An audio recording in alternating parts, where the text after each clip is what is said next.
ಕಂಟೆಂಟ್ನ ಮತ್ತೊಂದು ವಿಡಿಯೋಗೆ ತಮಗೆಲ್ಲರಿಗೂ ಸ್ವಾಗತ ಅಂತ ಹೇಳ್ತಾ ನಾನು ರವಿ. ಇವತ್ತಿನ ವಿಡಿಯೋನ ಶುರು ಮಾಡ್ತಾ ಹೋಗೋದಾದ್ರೆ ಮೊದಲಿಗೆ ನಿನ್ನೆ ನಡೆದಂತಹ SRH ವರ್ಸಸ್ ಪಂಜಾಬ್ ತಂಡಗಳ ಒಂದು ಪಂದ್ಯದಲ್ಲಿ ಮೊದಲು ಟಾಸ್ ಅನ್ನ ಗೆದ್ದಂತಹ ಪಂಜಾಬ್ ತಂಡ ಬೌಲಿಂಗ್ ಅನ್ನು ಆಯ್ಕೆ ಮಾಡಿಕೊಳ್ಳುತ್ತೆ. ಸೊ ಟಾಸ್ ಅನ್ನ ಸೋತು ಬ್ಯಾಟಿಂಗ್ಗೆ ಇಳಿದಂತಹ ಹೈದರಾಬಾದ್ ತಂಡಕ್ಕೆ ಅಭಿಷೇಕ್ ಶರ್ಮಾ ಅವರು 35 ರನ್, ಒಂದು 13 ಎಸೆತ, ಒಂದು 2 ಬೌಂಡ್ರಿ ಮತ್ತು ಒಂದು 4 ಸಿಕ್ಸರ್ ಅನ್ನು ಕೂಡ ಸಿಡಿಸ್ತಾರೆ. ಟ್ರಾವಿಸ್ ಹೆಡ್ ಅವರು ಕೂಡ ನಿನ್ನೆ ಇಂಪ್ಯಾಕ್ಟ್ ಪ್ಲೇಯರ್ ಆಗಿ ಕಣಕ್ಕೆ ಇಳಿತಾರೆ. ಸೊ ಅವರ ಒಂದು ಇನ್ನಿಂಗ್ಸ್ ಅಲ್ಲೂ ಕೂಡ 19 ಎಸೆತವನ್ನ ಫೇಸ್ ಮಾಡಿದಂತಹ ಟ್ರಾವಿಸ್ ಹೆಡ್ ಅವರು 38 ರನ್ ಮತ್ತೆ ಮೂರು ಬೌಂಡ್ರಿ ಮತ್ತೆ 3 ಸಿಕ್ಸರ್ ಅನ್ನು ಕೂಡ ಅವರು ಸಿಡಿಸ್ತಾರೆ.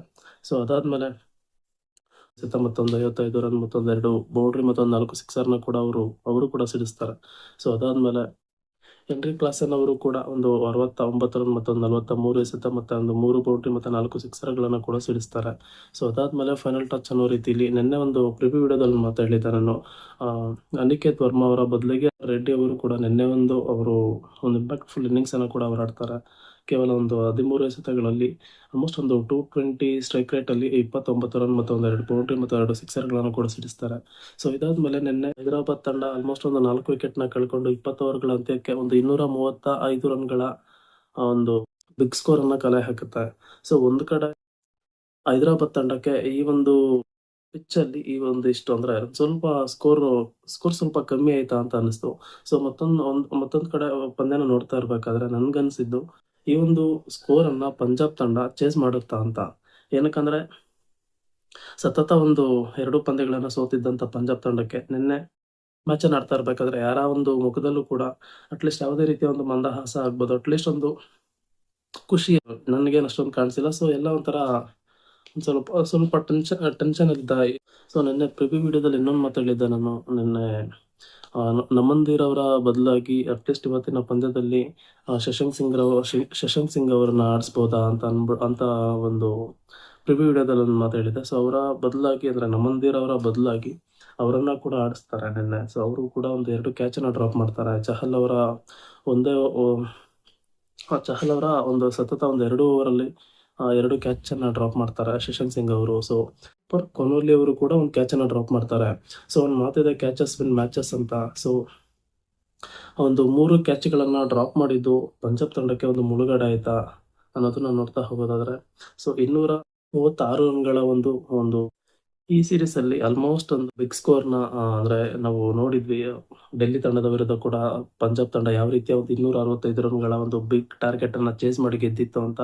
ಸೊ ಈ ಒಂದು ಪಂದ್ಯದಲ್ಲೂ ಕೂಡ 236 ರನ್ಗಳ ಒಂದು ಬೃಹತ್ ಅಥವಾ ಅಟ್ಲೀಸ್ಟ್ ಒಂದು 230 ಪ್ಲಸ್ ಸ್ಕೋರ್ ಅನ್ನ ಚೇಸ್ ಮಾಡಿದಂತಹ ಪಂಜಾಬ್ ತಂಡಕ್ಕೆ ಆರಂಭಿಕ ಆಘಾತ ಎದುರಾಗುತ್ತೆ. ಪ್ರಿಯಾಂಶ್ ಚಾರಿ ಅವರು ಅಂದ್ರೆ ಈ ಸೀರೀಸ್ ಅಲ್ಲಿ ಆಲ್ಮೋಸ್ಟ್ ಒಂದು ಬ್ಯೂಟಿಫುಲ್ ಆಗಿ ಬ್ಯಾಟಿಂಗ್ ಮಾಡ್ಕೊಂಡ್ ಬರ್ತಾ ಇದ್ದಂತಹ ಪ್ರಿಯಾಂಶ್ ಚಾರ ಒಂದು ವಿಕೆಟ್ ಅನ್ನ ಮೊದಲನೇ ಓವರಲ್ಲೇ ಪ್ಯಾಟ್ ಕಮಿನ್ಸ್ ಅವರು ತೆಗೆದ್ರ ಮುಖಾಂತರ ಅವರಿಗೆ ಪಂಜಾಬ್ ತಂಡಕ್ಕೆ ಒಂದು ಆರಂಭಿಕ ಆಘಾತವನ್ನ. ಸಿಂಗ್ ಅವರು ಕೂಡ ನಿತೀಶ್ ಕುಮಾರ್ ರೆಡ್ಡಿ ಅವರ ಓವರ್ ಅಲ್ಲಿ ಅಂದ್ರೆ 2ನೇ ಓವರಲ್ಲಿ ಅವರು ಕೂಡ ವಿಕೆಟ್ ಅನ್ನ ಚೆಲ್ಲಿ. ಸೊ ಅದಾದ್ಮೇಲೆ 3ನೇ ಪ್ಲೇಸ್ ಅಲ್ಲಿ ಬ್ಯಾಟಿಂಗ್ ಬಂದಂತಹ ಕೂಪರ್ ಕೊಹ್ಲಿ ಅವರು ಕಡೆಯವರೆಗೂ ಪಂದ್ಯದಲ್ಲಿದ್ದು ಒಂದು ಆಲ್ಮೋಸ್ಟ್ ಒಂದು 107 ರನ್ ಮತ್ತೆ ಒಂದು 59 ಎಸೆತ, ಒಂದು 7 ಬೌಂಡ್ರಿ ಮತ್ತೆ 8 ಸಿಕ್ಸರ್ ಗಳನ್ನ ಸಿಡಿಸುವ ಮೂಲಕ ಸೋಲಿನ ಅಂತರವನ್ನ ತಗ್ಗಿಸ್ತಾರೆ ಅಂತ ಹೇಳ್ಬೋದು. ಸೊ ಇದಾದ್ಮೇಲೆ ಅಯ್ಯರ್ ಅವರು ಅವರ ಕಡೆಯಿಂದ ಕೂಡ ನಿನ್ನೆ ಒಂದು ತಂಡಕ್ಕೆ 5 ಎಸೆತ 5 ರನ್ ಮತ್ತೆ ಒಂದು ಬೌಂಡ್ರಿ ನಷ್ಟ ಸಿಡಿಸ್ತಾರೆ. ಅದು ಮಾರ್ಕಸ್ ಸ್ಟೋಯ್ನಿಸ್ ಅವರು ಕೂಡ ಒಂದು 14 ಎಸೆತ, ಒಂದು 28 ರನ್ ಮತ್ತೊಂದು 3 ಬೌಂಡ್ರಿ ಮತ್ತೊಂದು 2 ಸಿಕ್ಸರ್ ಅನ್ನು ಕೂಡ ಸಿಡಿಸ್ತಾರೆ. ಆಲ್ಮೋಸ್ಟ್ ಒಂದು 200 ನ ಸ್ಟ್ರೈಕ್ ರೇಟ್ ಅಲ್ಲಿ ಬ್ಯಾಟಿಂಗ್ ಅವರ ರೈಟ್ ಹ್ಯಾಂಡ್ ವರ್ಷನ್ ರೇಟ್ಗೆ ಅವರ ಒಂದು ಇನ್ನಿಂಗ್ಸ್ ಅಲ್ಲಿ ಕೂಡ ಅಂದ್ರೆ ಅಷ್ಟೊಂದು ರನ್ ಬರ್ಲಿಲ್ಲ ಅಂದ್ರೂ ಅಟ್ಲೀಸ್ಟ್ ಒಂದು ಸೋಲಿನ ಅಂತರವನ್ನ ತಗ್ಗಿಸೋಕೆ ಅವರ ಒಂದು ಇನ್ನಿಂಗ್ಸ್ ಕೂಡ ಹೆಲ್ಪ್ ಮಾಡುತ್ತೆ. 17 ಎಸೆತ, ಒಂದು 25 ರನ್, 1 ಬೌಂಡ್ರಿ ಮತ್ತೆ 2 ಸಿಕ್ಸರ್ ಅನ್ನ ಅವರು ಕೂಡ ಸಿಡಿಸ್ತಾರೆ. ಸೊ ಫೈನಲಿ ಶಶಾಂಕ್ ಸಿಂಗ್ ಪ್ಲಾಫ್ ಇನ್ನಿಂಗ್ಸ್ ಅನ್ನ ಕೊಡ್ತಾರೆ. ಸೊ ಅದಾದ್ಮೇಲೆ ಮಾರ್ಕೋ ಜಾನ್ಸನ್ ಅವರು 16 ಎಸೆತ 19 ರನ್ ಮತ್ತೆ ಒಂದು ಸಿಕ್ಸರ್ ನ ಸಿಡಿಸ್ತಾರೆ.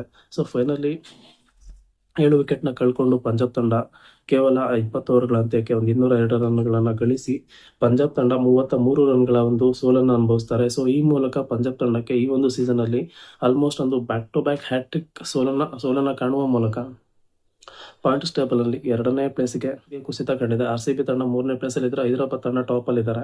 ಸೊ ಇವತ್ತು RCB ವರ್ಸಸ್ LSG ತಂಡದ ಪಂದ್ಯ ಇರೋದ್ರಿಂದ RCB ಇವತ್ತೇನಾದ್ರೂ ಗೆದ್ರೆ ಆಲ್ಮೋಸ್ಟ್ ಒಂದು ಫಸ್ಟ್ನೇ ಪ್ಲೇಸ್ಗೆ ಕ್ವಾಲಿಫೈ ಆಗ್ತಾರೆ ಅಥವಾ ಫಸ್ಟ್ನೇ ಪ್ಲೇಸ್ಗೆ ರೀಚ್ ಆಗ್ತಾರೆ ಅಂತ ಹೇಳ್ಬೋದು. ತಂಡಕ್ಕೆ ಏನಾಗಿದೆ ಅಂದ್ರೆ ಆಲ್ಮೋಸ್ಟ್ ಒಂದು ಮೊದಲ 7 ಪಂದ್ಯಗಳಲ್ಲಿ ಅನ್ಡಿಫಿಟೆಡ್ ಆಗಿ ಉಳ್ಕೊಂಡಿದ್ದಂತ ಪಂಜಾಬ್ ತಂಡ ಆಲ್ಮೋಸ್ಟ್ ಹ್ಯಾಟ್ರಿಕ್ ಪಂದ್ಯಗಳನ್ನ ಸೋಲುವ ಮೂಲಕ ಒಂದು ಲಯನ ತಪ್ಪಿದೆ ಅಂತ ಹೇಳ್ಬೋದು. ಸೊ ಈ ಮೂಲಕ ಪಂಜಾಬ್ ತಂಡ ಒಂದಷ್ಟು ವರ್ಷಗಳ ಹಿಂದೆ ಕೂಡ ಇದೇ ರೀತಿಯ ಒಂದು ಪರ್ಫಾರ್ಮೆನ್ಸ್ ಅನ್ನ ಕೊಡ್ತಾ ಬಂದಿತ್ತು. ಅಂದ್ರೆ ಆರಂಭಿಕ ಒಂದ್ ಸ್ವಲ್ಪ ಮ್ಯಾಚಸ್ ಅನ್ನ ಗೆಲ್ತಾರೆ, ಸೊ ಬರ್ತಾ ಬರ್ತಾ ಮ್ಯಾಚಸ್ ಅನ್ನ ಸೋಲ್ತಾರೆ ಅವರು. ಸೊ ಈ ಮೂಲಕ ಪಂಜಾಬ್ ತಂಡ ಒಂದು ಸ್ಟ್ರಾಂಗ್ ಕಂಬ್ಯಾಕ್ ನ ಮಾಡ್ಲಿ ಅಂತ ಕೇಳ್ಕೊಳ್ತಾ, ಯಾಕಂದ್ರೆ ಈ ಒಂದು ಸೀಸನ್ ಅಲ್ಲಿ ಅವರು ಒಂದು ವೆರಿ ಪ್ರಾಮಿಸಿಂಗ್ ಟೀಮ್ ಆಗಿ ಗುರುತಿಸ್ಕೊಂಡಿರೋದ್ರಿಂದ ಆಲ್ಮೋಸ್ಟ್ ಪಂಜಾಬ್ ತಂಡ ಕಂಬ್ಯಾಕ್ ಮಾಡಕ್ಕೆ ಅಂತಾನೆ ಕಾಯ್ತಾ ಇರ್ತಾರೆ.